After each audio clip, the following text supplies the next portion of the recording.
लो जी, शऊर दी गल हैगी शऊर दी। ऐसा एक दौर चलाया गया कि भी हर चीज़ का नाम चेंज करता जाए। किसी चीज़ का नाम कुछ है, उनका कुछ रख दो। जैसे शऊर है, शऊर बदतमीजी का नाम शऊर रख दो। ते लोगों ने मन भी लिया कि बदतमीजी शऊर है, ते बदतमीजी करन लग पे। बदतमीजी करते करते बड़ी गल दूर चली गई। लेकिन मैं कहना साडी रियासत ने बड़ी अकलमंदी की। प्रोपेगेंडा जिहड़ा हुंदा है उहदा जो तुसीं काउंटर करदे जे, ते तुसीं असल च प्रोपेगेंडे नूं सपोर्ट कर रहे हुंदे जे।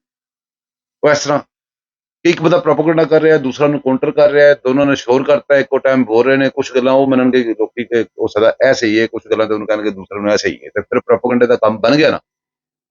ਉਹਦੇ ਨਾਲੋਂ ਬਿਹਤਰ ਇਹ ਤਰੀਕਾ ਜਿਹੜਾ ਰਿਆਸਤ ਪਾਕਿਸਤਾਨ ਨੇ ਇਸਤੇਮਾਲ ਕੀਤਾ ਕਿ ਪ੍ਰੋਪੇਗੈਂਡੇ ਦੇ ਜਵਾਬ ਨਾ ਦਿਓ। ਹੁੰਦਾ ਕੀ ਹੈ, ਪ੍ਰੋਪੇਗੈਂਡਾ ਹੋ ਰਿਹਾ ਹੈ, ਤੁਹਾਨੂੰ ਕਹਿੰਦੇ ਨੇ ਜੀ ਸਬਜ਼ ਬਾਦ ਕੱਲ ਇਮਰਾਨ ਖਾਨ ਬਾਹਰ ਆ ਰਿਹਾ ਹੈ, ਜਦੋਂ ਨਹੀਂ ਆਏਗਾ ਬਾਹਰ ਜ਼ਲੀਲ ਹੋ ਜਾਣਗੇ। ਕੋਈ ਦਫਾ ਸਾਲ ਦੇ 7500 ਵਾਰੀ ਜ਼ਲੀਲ ਹੁੰਦੇ ਨੇ, ਇਦੋਂ ਬਾਅਦ ਆ ਰਹੇ ਫਲਾਣੀ ਤਰੀਕ ਨੂੰ ਆ ਰਿਹਾ, ਇਹ ਪੱਕੀ ਡੇਟ ਜੇ, ਇਹ ਫਲਾਨਾ ਜੇ, ਫਲਾਣੇ ਪੱਕੀ ਦੇ ਰਹੇ ਨੇ ਆਪਣੇ ਸਾਥੀਆਂ ਨੂੰ। ਆਪੇ ਹੀ ਇਹ ਜਿਹੜਾ ਸਾਥ ਹੈ ਇੱਕ ਦੂਸਰੇ ਦਾ ਦੇਖ ਕੇ ਇਹਨਾਂ ਨੇ ਆਪਣਾ ਕੰਮ ਚਲਾਇਆ ਹੈ, ਤੇ ਪ੍ਰੋਪੇਗੈਂਡਾ ਆਪੇ ਹੀ ਇੱਕ ਘੜੇ ਦੇ ਵਿੱਚ ਹੀ ਬੋਲੀ ਜਾ ਰਹੇ ਨੇ। ਅਸੀਂ ਚੁੱਕ ਟੱਚ ਨਹੀਂ ਕਰ ਰਹੇ ਇਹਨਾਂ ਨੂੰ, ਆਪੇ ਹੀ ਇੱਕ ਘੜੇ ਦੇ ਵਿੱਚ ਹੀ ਇੱਕ ਬੋਲਦਾ ਦੂਸਰਾ ਜਵਾਬ ਦੇ ਦਿੰਦਾ। ਤੇ ਇਸ ਤਰ੍ਹਾਂ ਹੀ ਇਹਨਾਂ ਨੇ ਸ਼ੌਰ ਤੇ ਬਦਤਮੀਜ਼ੀਆਂ ਤੇ ਸਾਰਾ ਕੁਝ, ਨਾ ਪਿਓ ਦੀ ਤਮੀਜ਼ ਨਾ ਪੁੱਤਰ ਦੀ ਤਮੀਜ਼, ਚਾਚੇ ਤਾਏ ਮਾਮੇ ਰਿਸ਼ਤੇ ਸਭ ਤਬਾਹ ਕਰਤੇ ਗਏ, ਤੇ ਉਹਨੂੰ ਫਿਰ ਸ਼ੌਰ ਵੀ ਕਿਹਾ ਗਿਆ। ਲੇਕਿਨ ਜੋ ਮਰਜ਼ੀ ਤੁਸੀਂ ਕਰ ਲਓ, ਤੁਸੀਂ 10 ਲੱਖ ਇੱਟ ਲਾ ਕੇ ਨਾ ਤੇ ਉਹ ਝੂਠ ਦਾ ਮੰਦਿਰ ਬਣਾ ਲਓ। 10,000 10 ਕਰੋੜ ਇੱਟਾਂ ਲਾ ਕੇ, ਬੜਾ ਮਟੀਰੀਅਲ ਲਾ ਕੇ ਤੁਸੀਂ ਇੱਕ ਮੰਦਿਰ ਤਿਆਰ ਕਰ ਲਓ ਝੂਠ ਦਾ।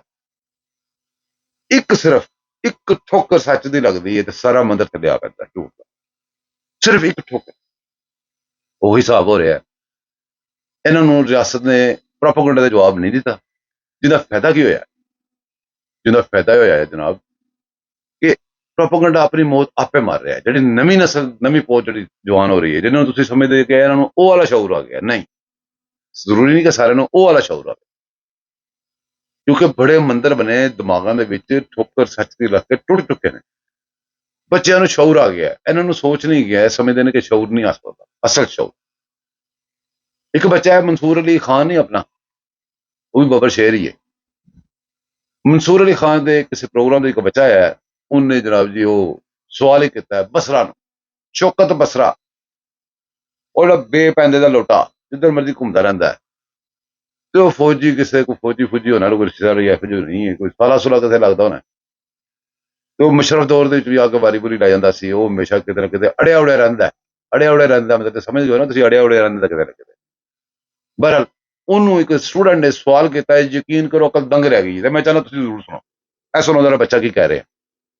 अस्सलाम वालेकुम जी, मेरा नाम रब नवाज़ है। सबसे पहले तो शौकत बसरा साहब से सवाल है कि आपके सीएम इलेक्टेड जो अभी नए हैं सुहेल अफरीदी, आपने कहा कि वो एक नौजवान है, वो ISF से नीचे ऊपर आए हैं, लेकिन मेरा सीधा आपसे एक ही सवाल है, जब रियासत कह रही है कि हमने KP में दहशतगर्दी को एलिमिनेट करना है, मतलब उस मामले पे PM ने मीटिंग बुलाई, तो आपका KP का चीफ मिनिस्टर मिसिंग था और क्यों था? और नंबर 2, आपके KP के चीफ मिनिस्टर की क्या ये प्रायोरिटीज़ हैं कि मैंने इश्क इमरान में वहाँ जाके मरना है, जबकि पूरा पाकिस्तान इस बात को देख रहा है कि रोज़ाना, एक दिन नहीं रोज़ाना वज़ीरिस्तान में, बलूचिस्तान में हमारे फ़ौजी नौजवान अफसर हों चाहे वो सिपाही हों, रोज़ाना माओ के बेटे जाने दे रहे हैं। और हमारी प्रायोरिटीज़ ये हैं कि हम यहाँ पे ये डिस्कस कर रहे हैं कि हमने ये करना और हमने वो करना। ਆਇਆ ਹਾਏ ਮਜ਼ਾ ਨਹੀਂ ਆ ਗਿਆ? ਇਹਨੂੰ ਕਹਿੰਦੇ ਅਸਲ ਸ਼ੋ ਜਿਹੜਾ ਜਾਗ ਰਿਹਾ ਹੁਣ, ਸੱਚ ਦੇ ਨਾਲ ਜਿਹੜੇ ਦੀਵੇ ਬਲ ਰਹੇ ਨੇ। ਕੁਐਸਚਨ ਤੁਸੀਂ ਦੇਖੋ, ਸਾਰੀ ਗੱਲਾਂ ਛੱਡ ਕੇ ਕੁਐਸਚਨਾਂ ਤੇ ਗੌਰ ਕਰੋ ਕਿ ਕੁਐਸਚਨ ਕਿਹੜੇ ਜ਼ਬਰਦਸਤ ਕਿਤੇ ਬੱਚੇ ਨੇ, ਤੇ ਆਪਣੇ ਦਿਲ ਦੀ ਝਾਤੀ ਮਾਰ ਕੇ ਚੈੱਕ ਕਰੋ ਕਿ ਬੱਚੇ ਨੇ ਕੋਈ ਗੱਲ ਗਲਤ ਤੇ ਨਹੀਂ ਕੀਤੀ, ਕੋਈ ਐਸੀ ਗਲਤ ਨਹੀਂ ਕੀਤੀ ਜਿਹੜੀ ਨਾ ਹੋਵੇ कि उन्हें कहती होवे।